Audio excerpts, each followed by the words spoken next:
One question is, what does Biden do? Let's assume for a second that Biden is declared the victor and passes all of these lawsuits and is inaugurated.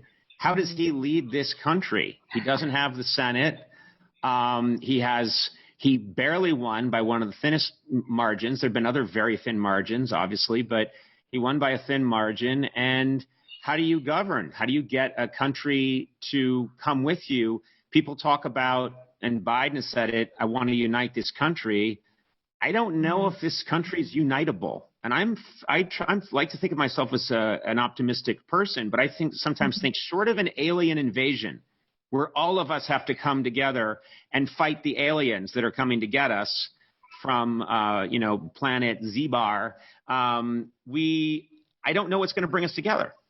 Well, look, I would argue that 40% of the country wouldn't believe they were aliens. They would think they were, Nancy Pelosi's pet dragons. I mean, I don't even think look, I thought about this.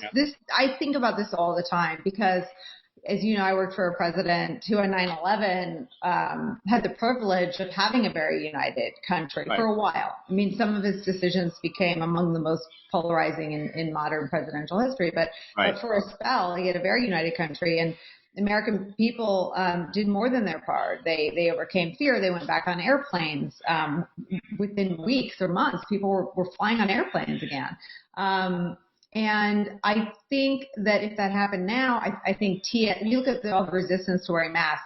Can you imagine if 9/11 happened now and the leader now had to convince people they had to throw away their liquids, take off their shoes, and be frisked, sometimes friskily? I think half the country would say, screw you.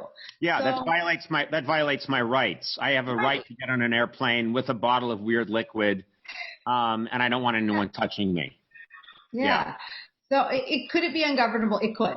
But here's my thought about how Biden moves forward. I mean, people just have to put their mouths and their tweets and their behavior, where their complaints have been. And for all the people that complain mightily about what Trump was and who he was, it would appear that the country sided with them. And they're about to get rid of someone that was leading our country down an autocratic, despotic path. It would appear, and again, it's not done, it would appear that a plurality of people, I mean, in the popular vote, I think Joe Biden's lead is more than 4 million. And I think he'll end up with a sizable electoral margin that the people pick the good guy, not the autocrat. And so I think, and this is always easier to say from the other side of the aisle, but I think Democrats will have to resist the temptation to go to war with themselves. It is a huge deal to win in this climate where 40% of the country doesn't just disagree with Joe Biden, but as you said, thinks he's a socialist, whatever QAnon called him, pedophile.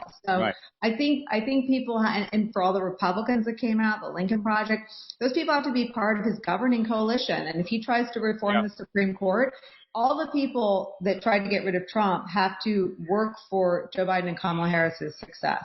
Right.